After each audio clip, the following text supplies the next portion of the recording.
Amy Murray is a Cincinnati City Councilwoman and a small business owner, of the Japan Consulting Group. Procter & Gamble, 14 years, Global Customer Business Development, 1986 to 2000. Hyde Park Neighborhood Council and past president. A BA in Economics from Arizona State University. That's Amy Murray. Great, thank you so much. My three priorities are jobs, the budget, and safety. First, under jobs, we want to be able to provide services to the citizens and the people in the city of Cincinnati. We cannot do that if we do not have the proper money to do it. We need to increase our jobs, increase our job base so that we can provide more services. With jobs, we need to keep the companies here that we have. We can't dare lose any like Chiquita that might be leaving. We need to have reasons for companies like Omnicare and Nielsen to move to the city of Cincinnati. That's what's going to grow our city. For me, with jobs, if we increase taxes, whether it's property taxes or earnings tax, we're not going to be attractive for companies to move into the city of Cincinnati. Under jobs also, I think the Port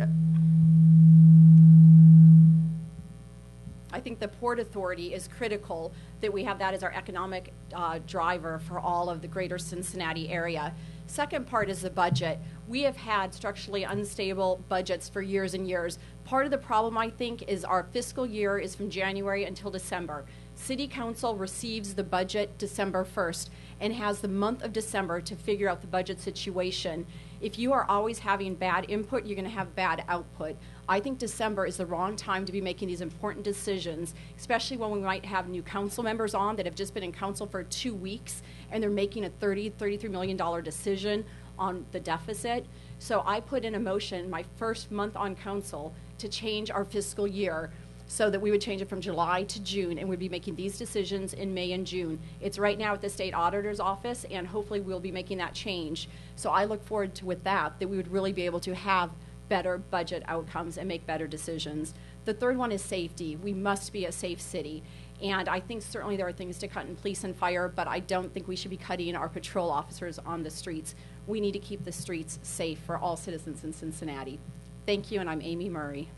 I feel that 2 years ago when the issue on the streetcar was on the ballot, it was very widespread. It not only included the streetcar, but it included all rail projects. So 2 years ago, I was opposed to that issue because I felt like we were governing by referendum.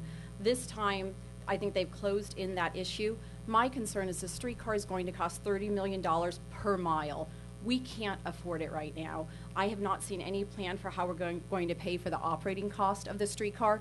I love transit. I'd love to see something from Mason to downtown or the airport to downtown, but we can't afford the streetcar right now.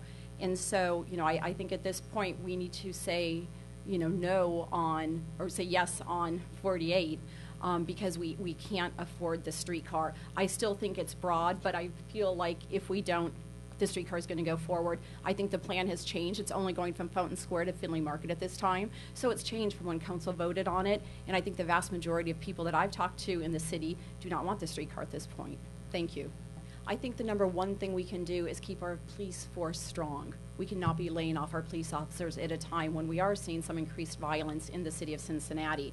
I'm not an expert on police or fire safety, but we've recently hired, as you know, our new chief, Chief Craig, and he is doing a great job. So I would rely a lot on Chief Craig. We've already asked him what plans he has in place to reduce this type of violence.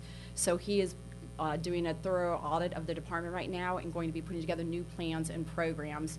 So I think we really need to rely on his expertise, but give him the strength of the police force he needs so that he can effectively police and keep violence down in the city. Thank you. Well, I guess what's hard for me is coming from Procter & Gamble, I have a business hat on, so I come from the business background, and I analytically look at every issue and every situation, and I'm not a politician. I try not to let politics in place. Whenever I have an issue, whether it's one way or the other, I try and look what is the best for the city in this particular issue, not with a political hat on. So I guess it's frustrating for me sometimes when I feel that maybe some people are making political decisions rather than decisions of really looking at the exact question and the exact issue that we have before us. And just as a business person, I look at all sides of it and try and make a good decision. So I think that's been the frustrating thing for me. Thank you. I'm Amy Murray, and I think my business background really allows me to make a difference on Cincinnati City Council. I'm going to help balance the budget. I've already put forward strong ideas for that. I know what it takes to keep jobs in the city of Cincinnati, and that's what I'm going to work for day in and day out, because that's what we need to grow the city. There's no Republican or Democratic way to fill a pothole. It's not if we're going right or left, but are we moving forward as a city? And that's what I plan to do on Cincinnati City Council. Thank you.